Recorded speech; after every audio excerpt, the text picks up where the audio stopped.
Focus in on your backswing position. You have too little hip tilt.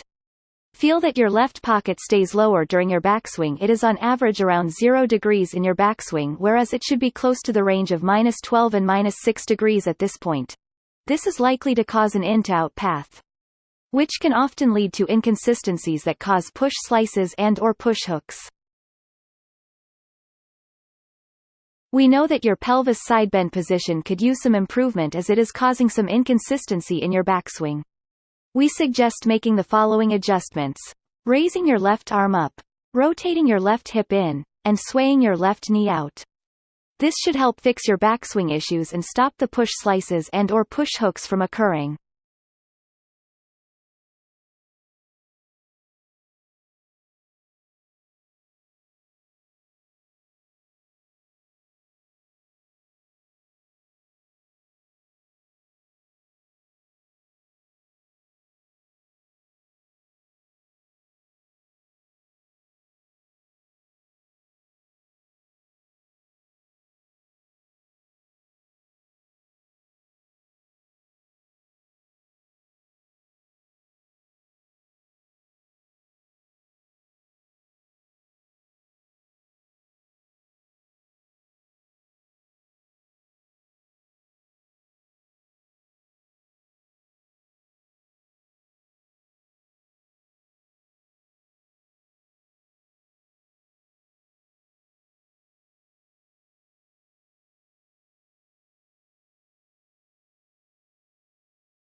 Well, probably one of the most common mistakes that you see at impact with amateur golfers is they tend to hit on the collapse with their lead hand.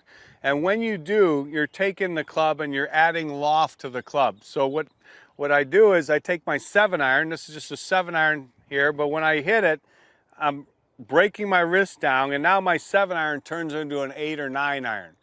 So the effect is going to be a few things. One, I'm going to hit a higher, weaker shot. And number two, I'm also going to have a very shallow bottom to the swing. So I'm going to be scraping the ground a little bit before I get to the ball. If I hit the ground back here, I might hit it fat. If I miss the ground, I might catch the ball on the upswing. because I'm swinging up at it here because of my release, and I may hit the shot a little thin. In order to make a solid strike and in order to compress the golf ball, you have to do what's called lean the shaft forward. And when you do that, you're in this kind of an impact position. Now, at impact, my weight is on my forward foot, my hands are forward, my shaft is leaning forward this way, and it's going to allow me to compress the ball. I'm going to trap the ball in between the club and the turf, and I'm going to be extending down through, and that's where you get that divot. Like people would like to be able to achieve, that divot where you contact the ball and then you hit the turf. The big key is how you release the club. You want to feel like your hands are turning down this way. So the lead hand is turning down that way. And this is what the better players do when they make that solid impact that you hear such great sound with. A little bit flatter plane, but then at the bottom you steepen the hit by turning the wrist down. And that's the motion there. You turn the wrist down, and that de-lofts the golf club. That's what's going to give you a much stronger hit. So a great way to practice is just hitting some little shots, taking little swings, and just kind of hit these little punch shots where you get that good solid contact, the ball and then the turf, and turn that left wrist down to achieve that solid impact and the shaft leaning forward. If you get that, all of a sudden, you're going to start to feel some solid compressed shots that you probably haven't felt before. Big key, turn your knuckles down to the ground at impact, and you'll get that good solid feeling with your hit.